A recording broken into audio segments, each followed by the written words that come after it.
Assalamualaikum warahmatullahi wabarakatuh. Perkenalkan, nama saya M. Faris Andika. Nomor NIM itu 8, akhiran nomor soal 8. Di sini saya akan mempresentasikan tentang studi kasus saya yang berjudul prediksi harga rumah. Apa yang kita prediksi? Objek prediksi adalah harga jual rumah. Yang kita prediksi itulah harga jual rumah, di mana ada nilai numerik yang dipengaruhi oleh kombinasi faktor fisik, lokasi, dan koordinasi pasar. Harga ini menjadi target variabel dalam model machine learning kita. Jadi yang dimana ada tiga, ada target, jenis masalah, and then manfaat. Target itu ada harga rumah dalam satuan mata uang kontinu. Kedua ada jenis masalah, regresi, memprediksi angka bukan kategori. Yang ketiga itu manfaat, membantu pembeli, penjual, dan investor mengambil keputusan.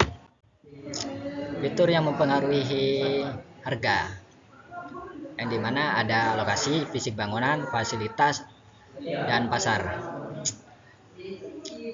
Untuk lokasi, jarak, kualitas akses. Ini contohnya seperti jarak jauh antara rumah dengan sekolah itu sangat mempengaruhi. Kedua itu fisik bangunan, luas bangunan, kamar, dan usia bangunan. Dan ketiga itu ada fasilitas, yang dimana ada kolam renang, garasi AC. Ini udah sangat benar, kalau udah ada kolam renang itu pasti rumahnya mewah dan pasti rumahnya harganya agak tinggi. Yang keempat itu ada pasar, permintaan, inflasi, suku bunga. Harga rumah ditentukan oleh berbagai faktor, yang dimana faktornya itu tadi yang 4. Manfaat fitur-fitur ini adalah langkah pertama sebelum membangun model prediksi. Untuk memprediksi rumah itu ada 4 tadi untuk membangun prediksi, yang dimana ada lokasi, fisik bangunan, fasilitas, garasi, kondisi pasar. Oke, lanjut.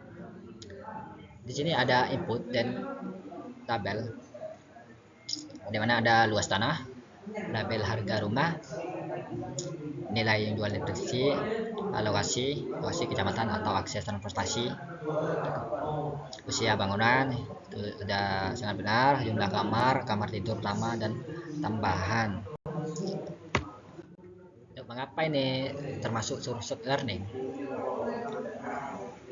Pertama ada berlabel, kedua model belajar dari contoh, ketiga prediksi pada data baru. Kita memiliki dataset history yang berisi fitur rumah dan harga jual aktual. Mengapa ini termasuk learning?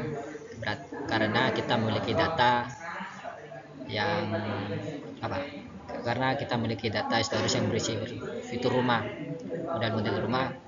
Model belajar dari contoh, algoritma mempelajari pola hubungan antara fitur dan harga dari data latih. Prediksi pada data baru, setelah dilatih, model dapat memperkirakan harga rumah dan belum pernah dilihat sebelumnya. Algoritma yang cocok digunakan itu ada 3, yang dimana pertama itu dissection tree dan random forest, kedua itu gradient posting, yang ketiga itu linear regression. Pertama itu pengertiannya itu mudah diinterpretasi, menangani data non linear, rebus terhadap linear. Yang pengertian gradient posting itu akurasi tinggi, populer dalam kompetisi data science, cocok untuk data tabular. Yang linear itu berselining yang baik, cepat, dan mudah dijelaskan, ideal untuk data yang hubungan linear. Risiko data sedikit dan tidak lengkap.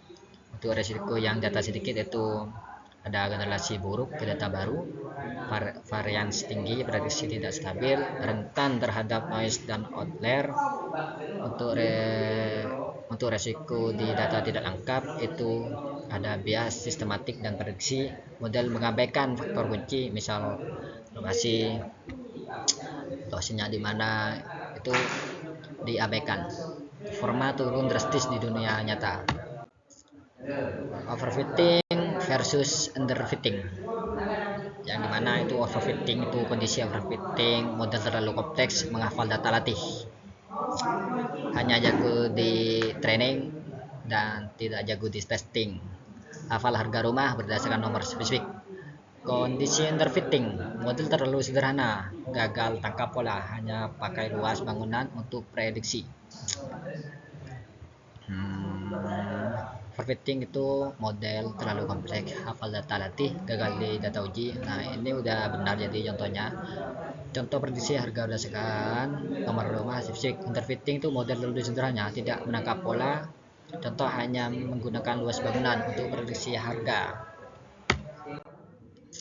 Membagi data training dan testing. Kesimpulan split training, testing, validasi, di mana 80%-nya itu data training digunakan untuk berlatih model mengenali pola antara fitur dan harga, dan 20%-nya itu data testing yang digunakan untuk mengukur akurasi prediksi pada data yang belum pernah dilihat. Yang ketiga itu cross validation, teknik tambahan untuk memastikan evaluasi konsisten dan tidak bergerak. Tidak apa ini, kok gak kelihatan ini, satu pengambilan data. Lanjut, cara membuat prediksi lebih akurat.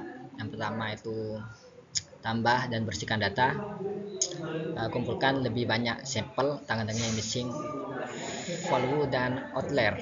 Yang kedua itu ada feature engineering, buat fitur baru yang lebih informatif, misal harga per meter jarak ke fasilitas.